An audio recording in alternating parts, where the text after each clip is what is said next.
I'm Mary. And I'm Katie, and this is The Housewife Did It. True Crime Edition. So I do have some real-time true crime. Ooh, nice. Two things. First, I don't know which part of this we're considering the crime. But Murfreesboro, Tennessee has passed an ordinance that makes, quote, acts of being homosexual illegal, as they will now be considered sexual conduct and a form of public indecency. Yeah. That's rough. I heard that it was like a strategy for getting books banned that Yes. like you have to like ban the acts to then say Yeah. like, oh look, it's a book depicting that, so Right. but Yes. Still bad. yeah. Second thing, a woman named Nancy Ng went missing in Guatemala in October and has still not been found. She was on an annual yoga retreat and was last seen kayaking with other retreat goers. This was her second year attending the retreat in Guatemala. They said that they didn't really know her, but they were all like kayaking together because they were all at the retreat together, and that she either jumped or fell into the lake. At this point in time, 95% of the lake has been searched with no sign of Nancy. The retreat goers she was last seen with quickly checked out of their hotel and have been refusing to speak directly to the family. Interesting. Nancy's family has been reaching out to them. The public doesn't know their names, but her family does. They've been reaching out. They will not respond. But one of them has now broken her silence via her lawyer, stating that when kayaking, she told Nancy not to get in the water because it was choppy, and that when Nancy jumped in, she held onto her kayak as long as she could, waiting for Nancy to return, but she never did, so she went back to shore and contacted police. However, Nancy's family still has suspicions that it was not an accident due to the lack of willingness to help from the other yogis. Fair. Yeah. Her sister said, like, if it was an accident, like, if you're saying it happened the way it did, why would you not just tell me that when I messaged you? Yeah. That's weird. That's suspicious. Yeah. That's suspicious. So, I also think, like, the fact that they've searched 95% of the lake. They've done aerial searches, boat searches, and divers. Yeah. I have not found anything. Yeah. That's rough. Yeah. But now we can get into my story, which is also rough. Oh, good. I'm gonna give a content warning for several mentions of rape and sexual assault. Okay. Yeah. I'll get started though. At 11 p.m. on July 13th, 1966, 9 student nurses...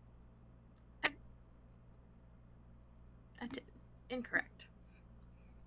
Okay. Back it up.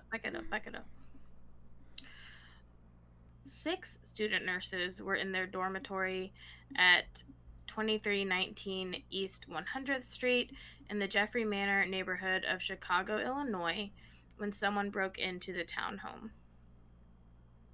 2 of the women, I'm not sure which 2, 2 of the women who lived there were out having a night out at the time, and a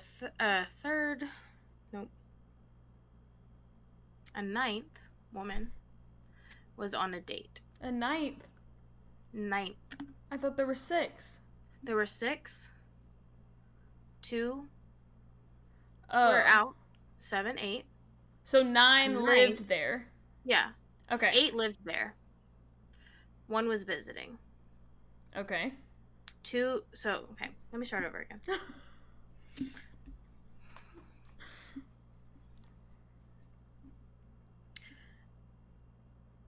Should I say 5? And then they had 1 visitor?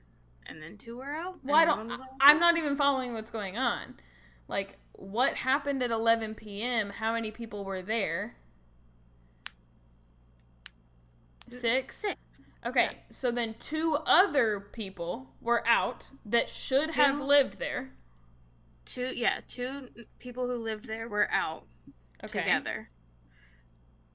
And then the 8th roommate, but the 9th woman who was sleeping there that night was out on a date. Okay. So there are 8 women that live there, 1 extra visiting. Okay. Do I need to start over? I mean, or have we clarified it now? I can keep that in. Okay. Gloria Jean Davy, the president of the Student Nurses Association of Illinois, was a nurse in training at Our Lady of Mercy Hospital and South Chicago Community Hospital, and had just 1 hour left of her 22nd birthday. She was an FFA sweetheart, a cheerleader, a community newspaper writer, a member of the Alpha Zeta Delta sorority. Wow. Me too, girl. And one of 6 children. She was out on a date the night of July 13th. Patricia Ann Matusik was a 20-year-old senior nursing student with a future at Children's Memorial Hospital and a wedding coming up after graduation. Suzanne Bridget Ferris was a 21-year-old senior nursing student. She was one of 3 children and a devout Catholic who was engaged to be married to her best friend's brother. Suzanne's best friend, Marianne Jordan, was also in the dorm that evening. She was a 20-year-old member of the Future Nurses of America and a nurse in training at South Chicago Hospital. She actually didn't live in the dorm, but was spending the night with her best friend Suzanne to go over wedding plans. Cute. I know. Wedding plans for her brother. Yeah. Nina Jo Schmale was 24 years old and was hoping to move forward as a psychiatric nurse. She was energetic, funny, and proud of her family and loved ones. She was great at chemistry and volunteered at the local county home for the aged. Pamela Lee Wilkening, who went by Pam, was 20 years old, a senior nursing student, and an active member of the Nurses Club, Pep Club, and swimming group. Melita Ornato Garguillo was a 23-year-old graduate from the Arellano University School of Nursing who had transferred to the South Chicago Hospital for training from the Philippines. She had come to Chicago with another exchange student, 24-year-old Valentina Passion, and the 9th woman in the dorm was Corazon Amurao. Corazon was one of 8 children. She was only 4'11", but was described as proud and strong. She had studied nursing at Far Eastern University in Manila, and after graduating and working in the Philippines for 2 years, she applied to work as a nurse in the U.S. Corazon, so that's who was in the house, or coming back to the house. Intending to come back to the house. They did come back to the house. Okay, well, we're not there yet. Well, they're on their way back. Oh, okay. So, did I really mess this up the way I laid it out? No, I mean, I think it's fine. You said there were 6 at 11 p.m., and so when you say there are 6, and then you say 2 of them were out for the night, that would mean 2 of the 6. Mm-hmm. So that's what confused me. Oh, no. Right. But, like, we clarified that. 2 other women. Right. Yes. Yeah. Okay.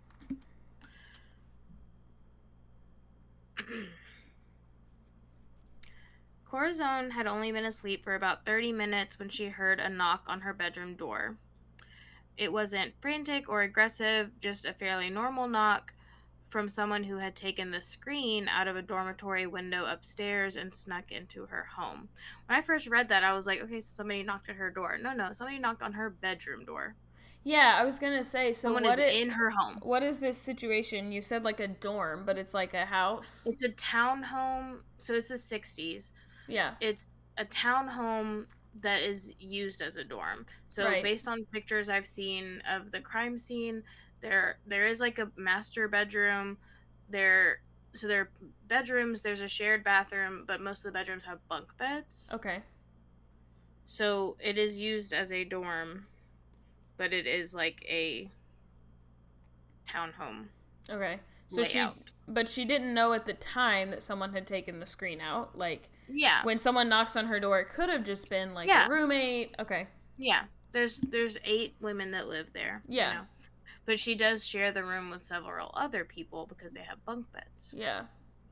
Um, when she opened the door, there was a man on the other side holding a gun and a knife who told her that he needed help. He then What? forced all. You gotta pick, dude. Are you Yeah. in distress or are you a a criminal? Yeah. He forced all of the women to sit on the floor and told them he just needed money to go to New Orleans. They offered him everything they had, which ended up being about $35, which today would be a little over $330. Yikes. What unfolded next was something that these young women likely could never have imagined, even in their worst nightmares. After the women were set on the floor of the townhome's primary bedroom, the intruder bound all of their wrists with bed sheets. During this time, Gloria came home from her date, as did the 2 women who had been enjoying a night out together. And as they made their way to the second floor of the dorm, they were met by the sight of a strange young man holding their roommates hostage, and the 3 of them were tied up as well. Next, he began taking one woman at a time out of the room, each for about 20 minutes, as the other women waited and listened to their muffled cries and then the sound of water running in their shared bathroom. Mm. None of these women ever came back into the room. What? Whoa. Okay. So, like, he took them out So they're for just 20 like minutes, and then he's he just came like back alone. dwindling them down one by one. Yes. Okay. Yes. As they waited, the women began to discuss what they should do about the situation. The Filipino nurses were determined to fight, while the American nurses were going for a fawn response. They thought if they did what he asked and remained calm, he would let them go.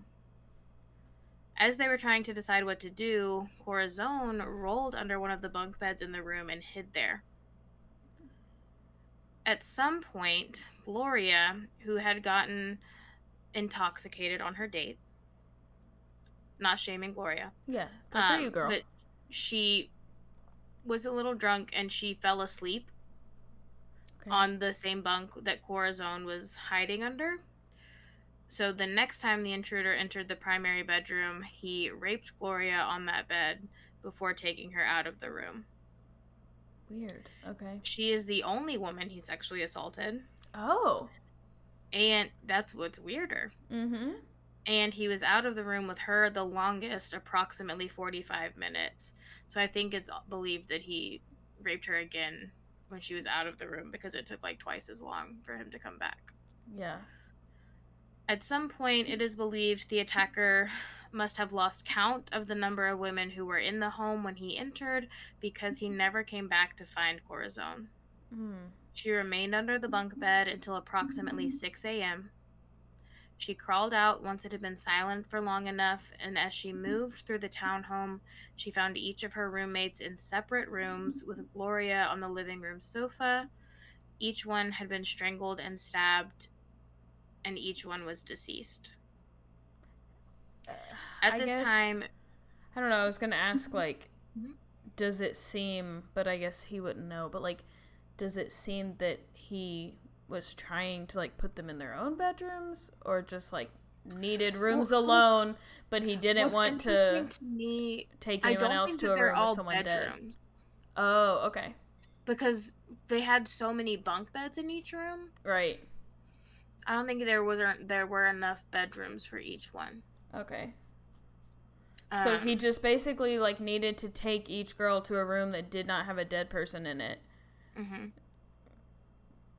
mhm. So, okay. At this time, Corazon screamed for approximately 5 minutes straight, Okay.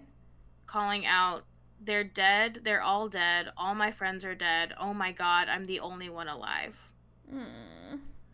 Next door, a nurse in another townhome heard Corazon's cries and ran over to check on her. When she found out what had happened the night before, she turned around to get her house mother and then took Corazon out of the house while the house mother called the hospital. As they waited outside for help, a patrol car happened to drive by and the women flagged them down. The officer came in to check out the scene, and when he saw what horrific things had happened in the townhome, he called for backup. The officers interviewed Corazon, and she described the killer as a young white man, approximately 6'1" and 160 pounds, with a face covered in pock marks and distinctive tattoos, including one on his arm that read "Born to Raise Hell." Mm. Over 60 detectives embarked on the search for the murderer of the 8 student nurses, and they canvassed the surrounding neighborhood for any information they could find. As they were interrogating those in the neighborhood, they were able to speak to a gas station attendant who did note a strange interaction he had had with a man a few days prior. He claimed that a young sailor had come in and asked to leave his suitcase at the gas station overnight while he attempted to look for a boarding house in the area. Yeah, that would be weird. That is weird. That would linger in your mind. hmm The next day, he came back for the bags and left. Armed with this information, the police headed to the National Maritime Union Hall. They learned that a man matching their killer's description had applied for a job there the previous Monday. The man had provided a fake address, but did give them his real full name, Richard Franklin Speck, and a real photo of himself with his application. Nice. What was the point of faking the address, ding He, dong? he probably doesn't have an address. But he's like, but I also actually want this job as myself. Yeah. So, let me tell you about Richard Franklin Speck. Richard Speck was born on December 6th, 1941, in Kirkwood, Illinois, as the seventh of 8 children to Benjamin Franklin Speck and Mary Margaret Carbo. Richard and his sister Carolyn, who was born in 1943, were significantly younger than their 6 older brothers and sisters, and shortly after the 2 of them were born, the family moved to Monmouth, Illinois. Richard's mother was deeply religious and did not believe in consumption of alcohol. Richard was very close to his father, who had worked as a packer, farmer, and logger. But in 1947, when Richard was 6, his father died from a heart attack at the age of 53. 3 years later, on May 10th, 1950, Richard's mother married Carl August Rudolph Lindbergh in Palo Alto, Texas, after meeting him during a train ride to Chicago. As it would turn out, Carl was a traveling insurance salesman with a 25-year-long criminal record with everything from forgeries to DUIs. Yikes. Unlike Richard's parents, Carl was a hard drinker as well. Oh. I think that's interesting. Yeah. But whatever. Mary Margaret, what you doing, girl? Yeah, girl. Richard and Carolyn stayed with their older sister Sarah and her husband for a few months so they could finish their year at school before moving to Santo, Texas with their mother and new stepfather.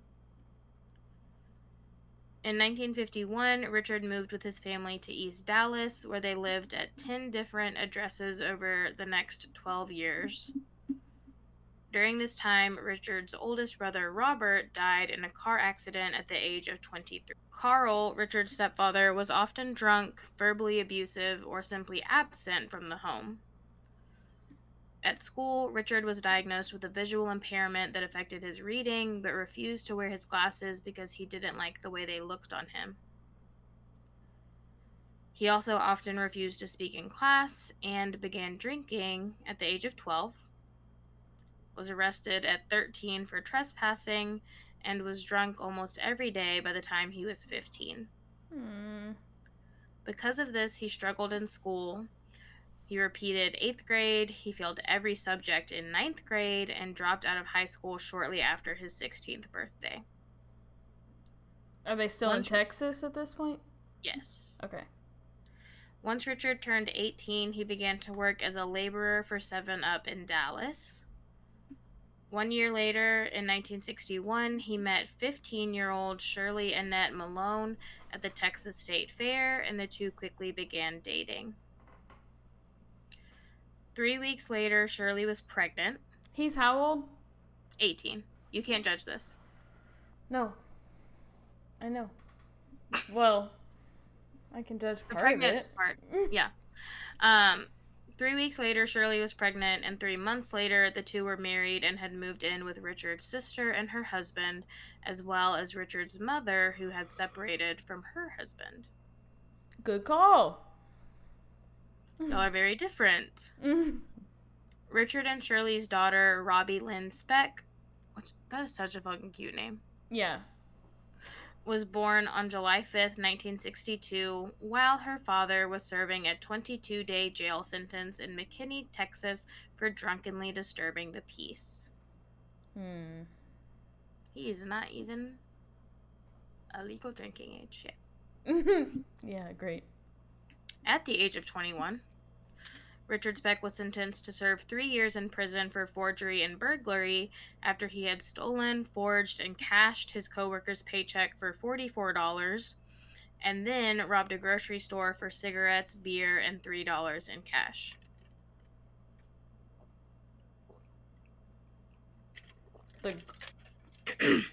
The goal was $3?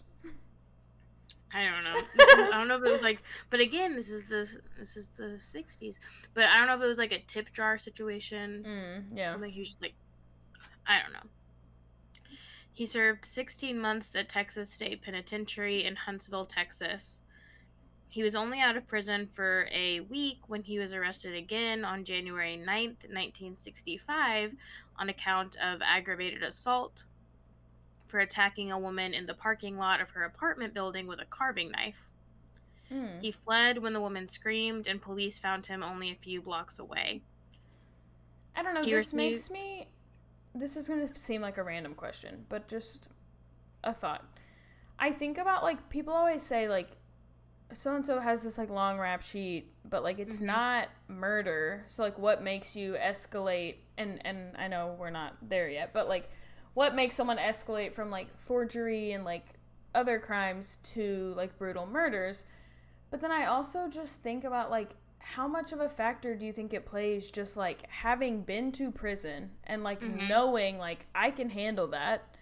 Yeah. Or hearing stories of people in prison who are, like, I don't know, I feel like the culture in prison would be, like, they're cooler than you because they committed, like, harder crimes. So it's, like, how much of it is, like, the prison part that makes you, like... Because once you... Like, me, I'm so scared to go to prison, dude. But once you've been in prison and you're like, oh, I could do that. Like, maybe you're just kind of like... Yeah. I might as well murder someone. I also think, like, with certain people, it just, like, they just genuinely don't care. Right. Sure. About anything. Like, it's all the same to them. It's like, what I wanted in this moment was money, so I robbed someplace, and what I wanted in another moment was to kill someone, so I did it.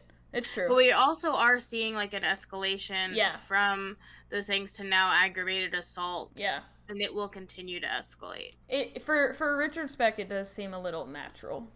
Yeah. I guess. A natural progression. Yeah. He received a 16-month sentence, but due to a clerical error, he was released after just 6 months on July 2nd, 1965. I thought you were going to say 16 days, so I guess that's better. No, yeah.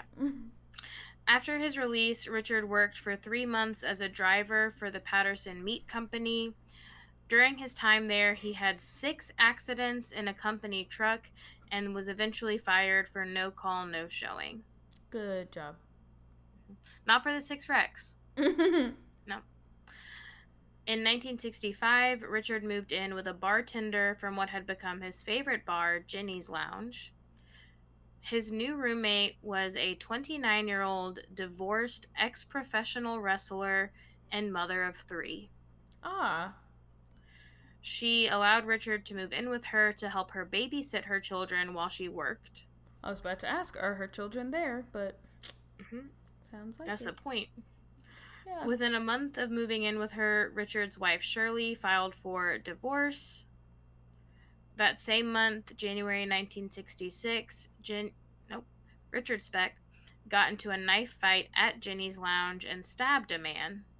Oh. He was charged with aggravated assault, but his defense attorney managed to negotiate the charges down to disturbing the peace.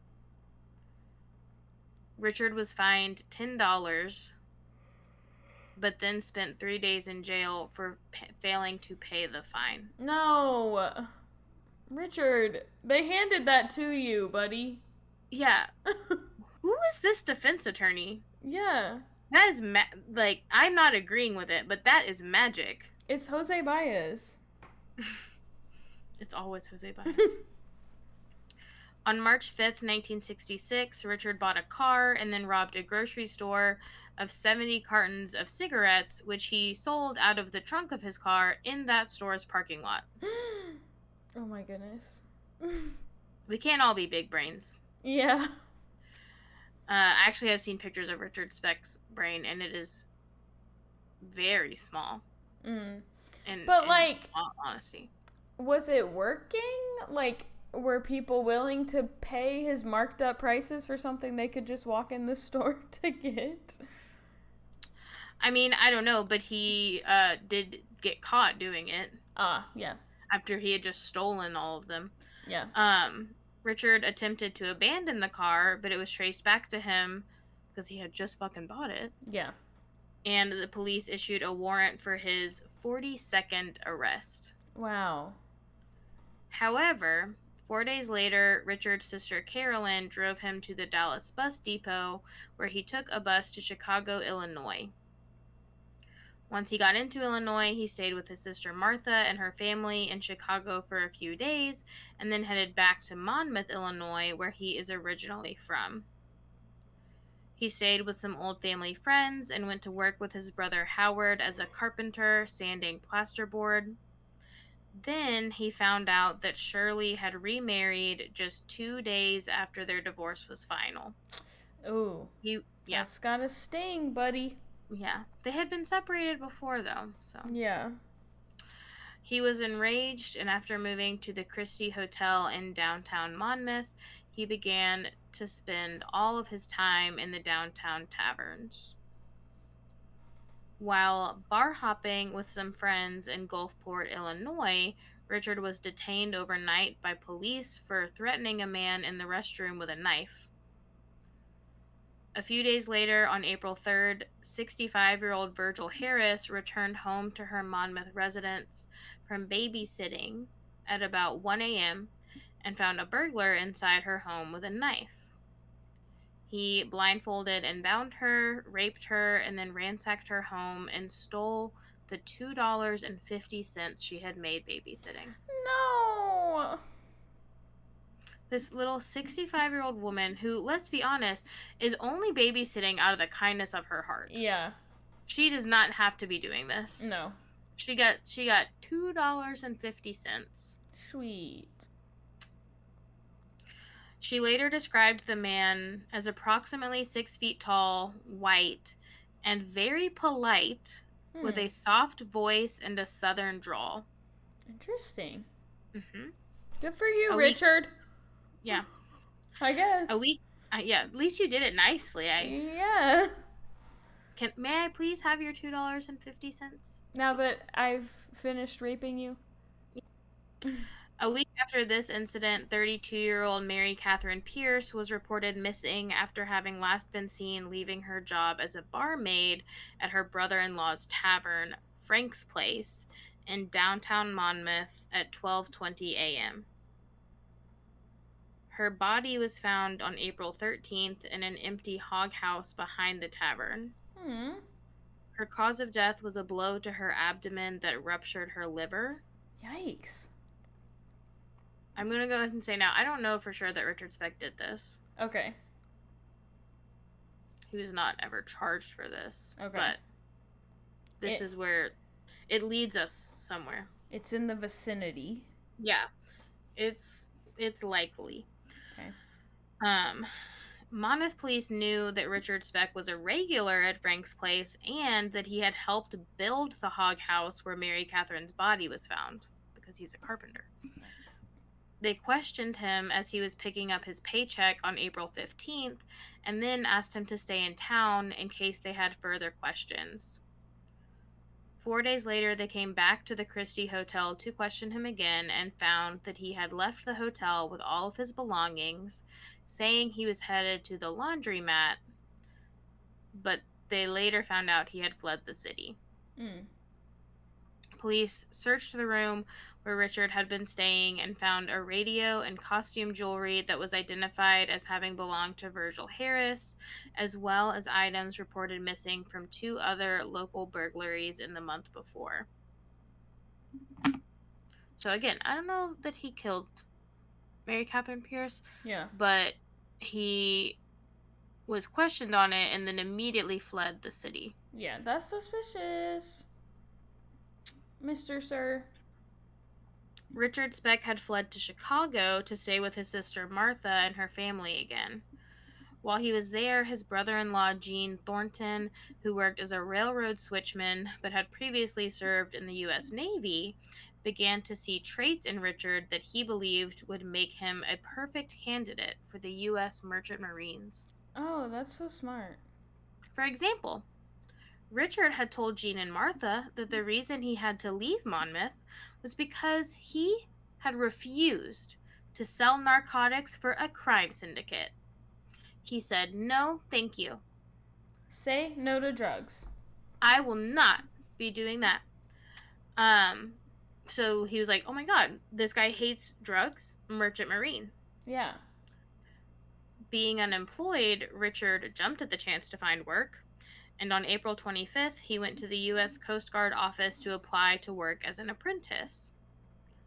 After undergoing fingerprints, photographs, and a physical exam, Richard found work immediately on a lake freighter on Inland Steel's ship, Clarence B. Randall.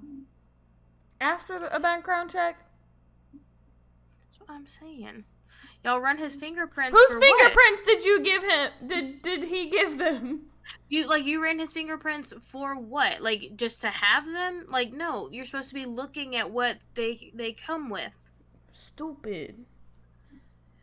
After just a few days aboard the ship, Richard got appendicitis and was taken to St. Joseph's Hospital in Hancock, Michigan for an emergency appendectomy. He went back to Chicago to recover and was back on the boat in a couple of weeks. On June 15th, he had to leave the ship again because he had gotten drunk and gotten into a fight with one of the boat's officers. Great. He traveled to Houghton, Michigan to visit a nurse's aide he had met when he got his appendix removed. Oh. She gave him $80 and he left to move back in with Martha, Jean, and their 2 teenage daughters. Martha, put him on the street. Oh, she's about to. Oh. Don't worry. Cool. On June 30th, 1966, Jean drove Richard to the National Maritime Union hiring hall in the Jeffery Manor neighborhood of Chicago to file paperwork to continue his work as a sailor. This is the same neighborhood where the South Chicago Community Hospital nursing students' dorms were, and the building was only 150 feet from where the senior nursing students had been murdered. About a week later, they haven't been murdered yet. Would be murdered. Would be murdered. About a week later, Richard was having trouble getting another job on a ship, probably because they don't want to hire someone who fought with a boat officer. Yeah. And soon he was kicked out of Martha and Jean's home. Good for He you, brought his Martha. he brought his bags to a Shell station while he looked for a new place to stay, and he picked them up the next morning. That day, Martha and Jean picked Richard up and took him to the hiring hall for a job opportunity, but they quickly learned that the job opportunity was non-existent. He had been duped. He got $25 from Martha and left to go to some nearby taverns, where he spent his entire day. After leaving the taverns, Richard attacked a 53-year-old woman named Ella Mae Hooper, who had actually been drinking at the same taverns as Richard throughout the day. Leave the old ladies alone, please. I swear. He took her to his motel room, where he raped her and stole her pistol. Damn! Then girl was prepared, and it didn't even matter. That sucks. Then he dressed himself all in black and went back to drinking until around 10:20 p.m., where he began heading toward a set of townhomes in the Jeffery Manor neighborhood. What does he, do with her after that? Just, set her loose? I think he must have, because she wasn't killed. But, she can't say, this is the motel room I was brought back to? She can't go straight to the police. Buddy. I don't know why she did. I'm not saying kill her, but, Has there been a single move he has made so far that we're like, that was a good idea? No. The day after the murders, Speck was staying at a hotel about 17 miles from the crime scene. He spent the entire day drinking and then hired a sex worker. As she was leaving, she stopped at the front desk to let the desk clerk know that the man she had been visiting had a loaded gun in his room. The front desk clerk called the police and let them know. When the police arrived, they headed up to the room and took the gun. However, they had not been made aware of the discovery of the name of the killer of the nurses. So they simply took the gun and left. I've never heard of that. I don't think the police coming and be like, okay, we have to take your gun now. But we don't even want to write your name down. But that is all. But that is all. Yeah. What? But also, why is he not allowed to have a loaded gun? Because of his criminal history? But then you would know his name. Well, they did know his name. They just didn't know it was the same name. Yeah, but I'm killer. Okay, yeah. If the reason he can't have a gun is because it is a crime to have a gun, right? Then shouldn't more have been done? But because then I also don't know I don't know what the open carry laws are, right, in Illinois at that time. But it wouldn't be open. He's in his own motel room. But can you have? But that's not your home. Sure. Yeah. I mean, I don't know. Because I think by the time some places it can only be in your home in your car. Yeah, but I mean, I don't know. Yeah, I don't know. I don't know either. By the time they went and got that gun from him, you're saying the nurses had already been killed? Yes. So I tried to make it obvious that our timeline drifted into the story. When he dropped his bags off at the Shell? Yes. Yeah. That's what I thought. I just wanted to make sure he didn't do that twice. No. So they've now been to the Union Hall, gotten his info. Yeah. This is the guy. We're pretty sure this is the guy. He matches the description. But the police that show up to the hotel don't know that. Okay, got it. Corazon Amurao was brought into the police station and shown a photo lineup of 188 photos, and she immediately picked Speck's photo out. Fingerprints found at the scene were matched to the fingerprints Speck had submitted when he applied for the Merchant Marines. So smart. Dumb. I guess that's a good use for them. Yeah. Since there weren't any others. By the time police headed back to the hotel Speck had been staying in, he was gone. They sent out a picture and description of him to the media. At the same time, a man at the Star Hotel had heard a lot of banging around in the room next door to his and had opened the door up to find a man on the floor bleeding out after having slit his wrists with a broken wine bottle. Hmm. He was taken to Cook County Hospital at around 12:30 a.m. on July 17th, 1966, and a surgical resident physician who was working on the man at the hospital recognized his photo from the newspaper. He Uh-oh. went into his room and wiped the blood from his arm to reveal a Born to Raise Hell tattoo. Hmm. He immediately sedated him and called the police. Smart. Speck then had to have surgery on his arms and was at the same time diagnosed with a heart condition. This caused him to have to stay longer in the hospital. So they brought in Corazon as an undercover nurse. And as soon as she entered the room, she identified Speck as the murderer of her roommates, and he was formally charged. Wait, how brave of her. I know. Wow. Before the trial, Speck underwent an investigation on his competency to stand trial and his sanity at the time of the crime. The panel conducting the investigation was made up of 5 psychiatrists and 1 general surgeon. They determined that Speck was sane at the time of the crimes and competent to stand trial. However, he did begin sessions with a jail psychiatrist until the time of his trial. His psychiatrist, Dr. Zipperin, found that Speck had depression, anxiety, and obsessive compulsive personality disorder. He also found that Speck felt guilt, shame, deep love toward his family, and that he had a Madonna whore complex. That's interesting. Mm-hmm. A Madonna whore complex, for those of you who don't know, is an ideology that women are either pure and saintly, like the Virgin Mary, or they're whores. Mm-hmm. Dr. Zipperin believed that Speck saw women in this holy light until he felt betrayed by them, at which time he would become very hostile toward them. He was also diagnosed with organic brain syndrome after several cerebral injuries. That's why his brain was so small. What were those injuries?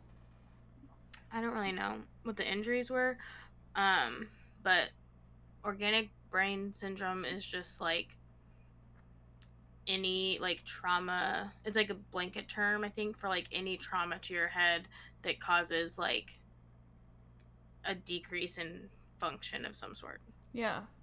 I just wonder, like, is he I don't know what from, like, getting in fights, from, like, stepdad? Probably. You know. Probably a little bit of all of those things. Yeah. It was also speculated at one point that Speck had XYY syndrome, which is the presence of an extra Y chromosome. They believe this due to his violent nature, his height, and his pizza face. Yeah. But his chromosomes have been karyotyped several times and have always proven to be normal XY genomes. So the, like, pockiness on his face is, like, entirely... Like, there's no trauma there? Mm-mm. Okay. It's acne. Okay. I looked at a picture of him. It looks like... Yeah. It doesn't look like acne, but yeah. When I was looking at the XYY stuff, it said, like, his, like, the presence of, like, I think it's, like, cystic acne. Some of them are, like, dents in his face. Yeah. Though, but that could also be, like, from scarring of... Yeah. You know, I don't know. Yeah. Interesting.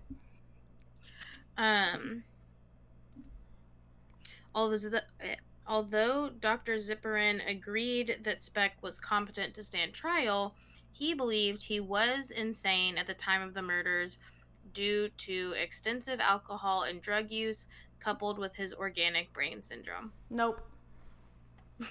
I was like, Katie's gonna hate that. Nope. Alcohol and drug use is not an insanity defense. Right. It does not work legally. Well, good news. Dr. Zipperin was not allowed to testify at trial because he had begun writing a book about Speck. Stupid! And both the defense and the prosecution found it to be a conflict of interest because he would make money off of the sale of his book. Smart. He was fired from the Cook County Jail, but did go on to publish a biography of Richard Speck in the summer of 1967. Yeah, stupid. Good for him, I guess. Unless his organic brain syndrome, is that what you said?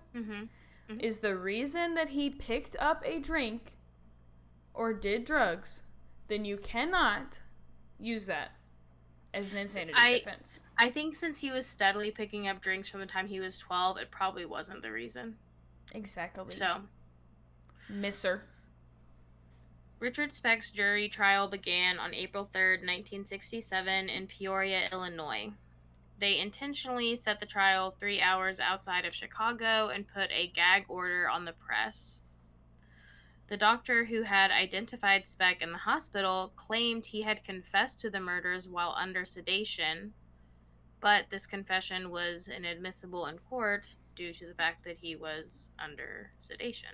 Also sounds a bit like hearsay, so yeah, I get that. The prosecution, they didn't need a confession anyway because they had an eyewitness. Nice. Now, get it, Corazon. Yes, girl. Now, Speck was claiming that he had no recollection of the murders. During the trial, Corazon Amurao was put on the stand to identify the man who murdered her roommates in front of her. When posed with the question of if the killer was in the room, Corazon stood up, stepped down from the witness stand, and walked right over to Richard Speck, put her finger directly in his face, and said, "This is the man." Good for her. Yes, bitch. Yeah. Also, she's 4'11". He's 6'1". I mean, this is the man. Like, oh, love her. This eyewitness testimony, coupled with the fingerprints found at the scene, were promising for the prosecution. On April 15th, after only 49 minutes of deliberation, the jury found Speck guilty of 8 counts of murder and recommended the death penalty. On June 5th, Richard Speck was sentenced to death in the electric chair. He was granted an immediate stay pending an automatic appeal, but on November 22nd, 1968, the Illinois Supreme Court upheld his conviction and death sentence. During his incarceration, Richard Speck was given the nickname Birdman, after the main character in the film Birdman of Alcatraz, because he kept 2 sparrows as pets after they flew into his cell. Okay, that's weird, Richard. Good for you. It gets weirder. Nope. Okay. One was injured, and Speck worked to nurse it back to health. Sweet. Cute. Then he tied a string around its leg so that it would not leave him. Okay. And taught it to perch on his shoulder. Okay. Adorable. Strange. When a guard told him that pets weren't allowed, he said, "I can't have it?" Then he threw the bird into a spinning fan and killed it. And the guard said, "I thought you liked that bird." And Richard said, "I did, but if I can't have it, no one can." Not even like the sky? Like you can't just set it free? Like the nature where it's from? The world can't even have this bird? No one else wants the bird. He just wants to fly. He wants to go away. He doesn't like it in here. Like, wouldn't it be such a proud moment, Richard, to be like, I healed this bird and he was able to fly again? Nope. Nope. Not for this person. In 1972, the U.S. Supreme Court declared the death penalty unconstitutional, and the Illinois Supreme Court resentenced Speck to 400 to 1,200 years in prison, which was then reduced to 100 to 300 years. Okay. He was often caught with Wait, drugs. what did I miss? Why is it not the death penalty anymore? The U.S. Supreme Court declared it unconstitutional in Okay. 1972. Got it. Yes. So the Illinois had to change it. They said, ooh. Yes. He was often caught with drugs or moonshine, and when asked about why punishment for these things didn't deter him from doing them, he said, "How am I going to get in trouble? I'm in here for 1,200 years." Fair. Richard. What are they going to do? Richard. Kill me? What a funny guy. Yeah.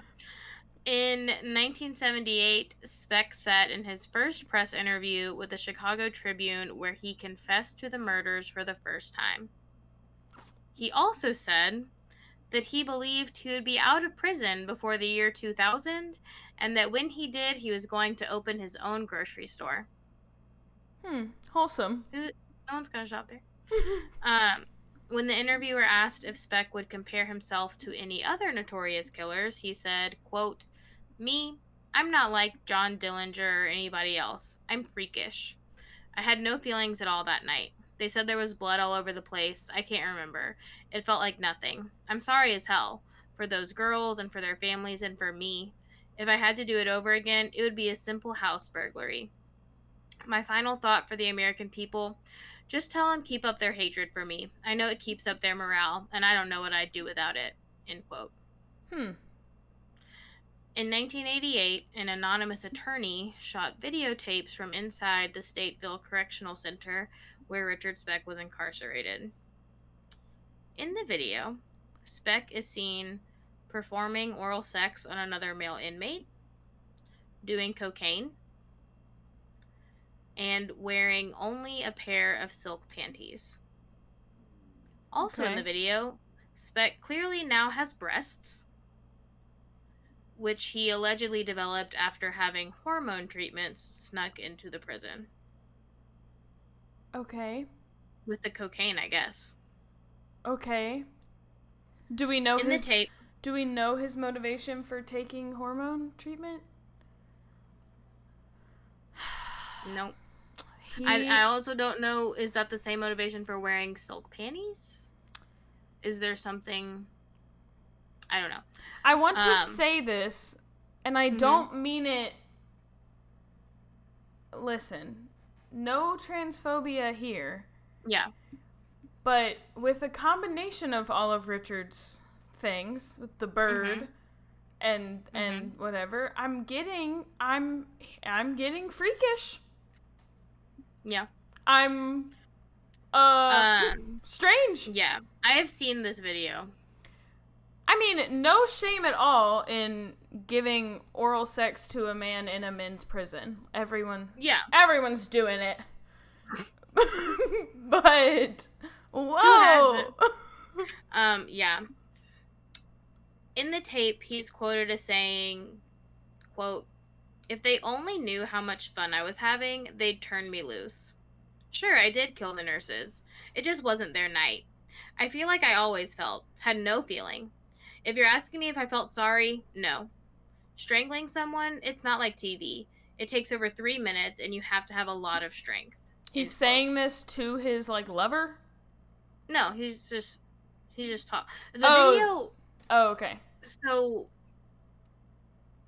I have not seen the oral sex part of the video. Oh, okay. But I've seen, this part where he's talking, and it looks like they're in almost like an interview room. Okay. It's like him and another inmate, and he's sitting there in panties with his boobs out and with a cigarette or something in his hands, and he's just talking. He just is not shutting up. Okay. Yeah. Interesting. I wanted to sneak something in for Billy here and make a Tiggle Bitties reference. But I didn't feel appropriate after. Yeah, it didn't feel appropriate after your spiel. My about the transphobia. not transphobic. Yeah, about our lack of transphobia. Ugh. Um, Did he address in the breasts at all? I can't remember. Okay. Um, I do Richard. remember that there was like, I had seen people were questioning like, okay, is Richard Speck a woman? Like, Mm-hmm. is that the journey? Yeah. But I really don't know.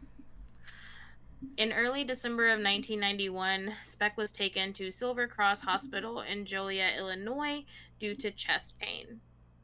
He died the morning before his 50th birthday of a heart attack caused by an enlarged heart, emphysema, and clogged arteries. Mm. His sister had him cremated and scattered his ashes in the Joliet area. My favorite part of this is that the woman who got away, who helped put him in jail, his name is Corazon. And then his heart was like, fuck this shit, I'm out. Yeah.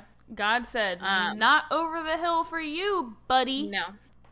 Literally the morning before he turned Yeah. 50. He said, no, no, no. Not today, sir. Mm-mm. Yeah, that's it. Wow. What a ride. Okay, wait. I don't know. I just am thinking, not that, like, let me be clear again, not that hormone treatment leads to this, but abuse of HRT, could it have led to, like, although you did say he had heart complications before. Yes. So the heart condition he was diagnosed with, I couldn't figure out how to pronounce it, so I just left it out. Yeah. But I think it was, okay. I think it was that they found out he had an enlarged heart. Okay.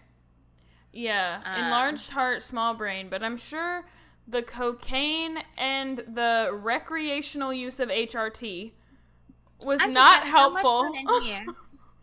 Like, it literally, like,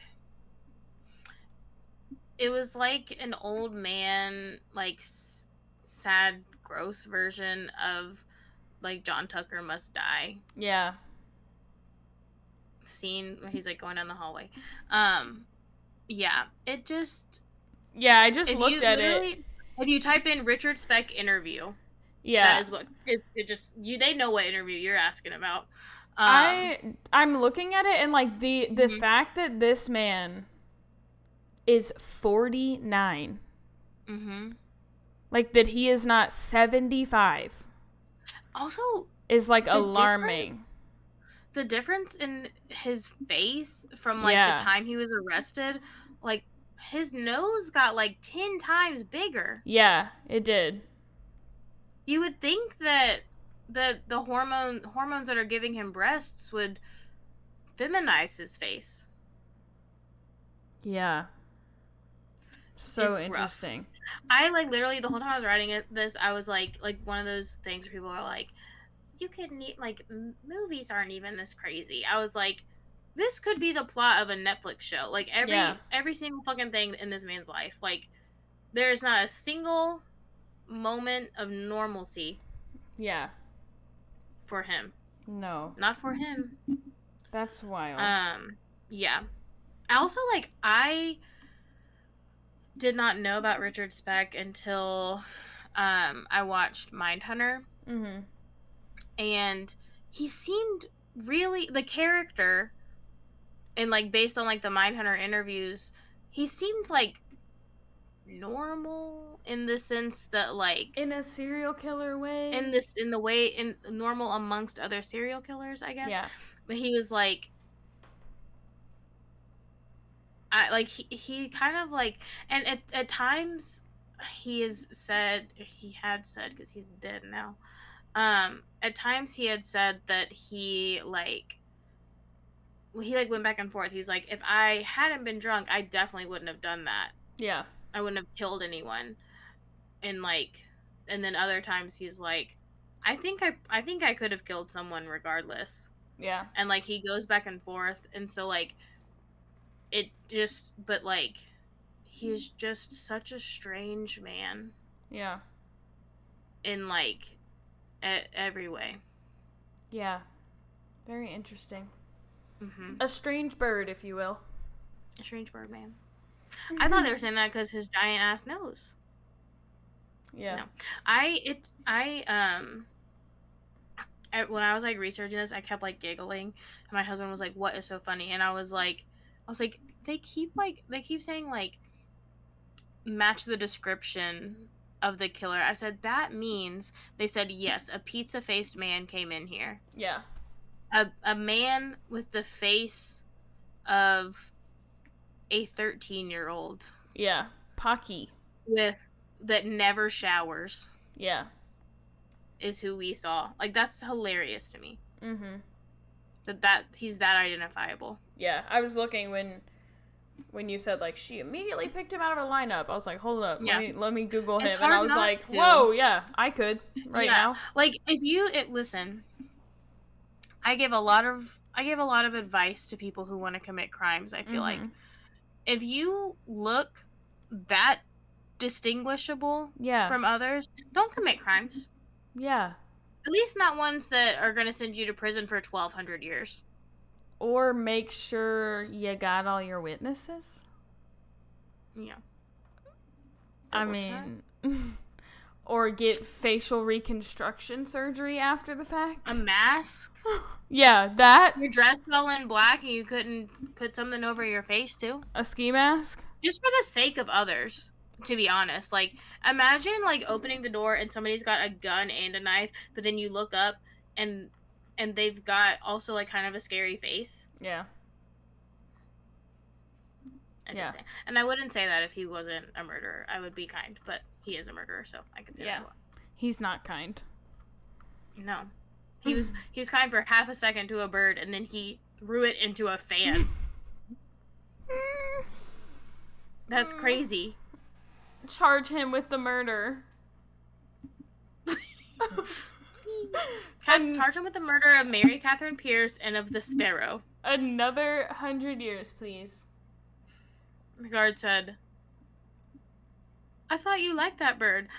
Sir, you told him he had to get rid of it, to be fair. You should have given him, like, here's how you'll get rid of it. Put it in my hand. Like, talk to him the way that you would talk to a 7-year-old. Mm-hmm. When you say, get rid of it, you have to be very specific. Yeah. Alrighty. I'll take that for you. Yeah, I will put that outside where it belongs. Yeah. Not in a fucking fan. Oh. Alright, that was good. Thank you. Sorry for my mishaps in the beginning. It's okay. It could have just been my brain mishapping. Just so much math. Yeah. I, like, read this several times, and I was like, yep, that's right. And then I was like, that's technically not right.